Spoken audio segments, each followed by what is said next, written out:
The beauty of Myanmar's northern Rakhine state belies the grim reality facing the 800,000 members of the Muslim minority who live here.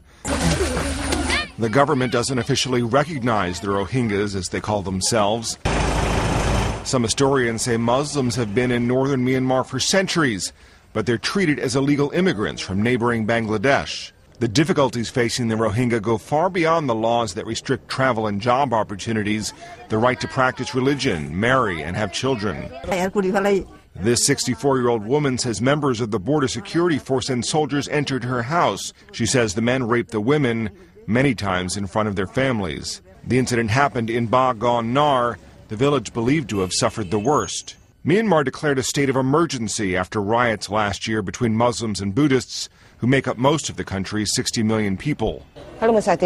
Another woman says her son was one of the more than 100 men rounded up following the violence. She says he was beaten in front of the house and later died in prison. This woman visited her husband in jail. She says prisoners were tied with iron chains and a rod. They didn't have food and were stripped naked, beaten, and forced to work. More than 130 people have been tried and sentenced to jail since the riots. In an interview with AP, the state's attorney general said all Rohingya are illegal.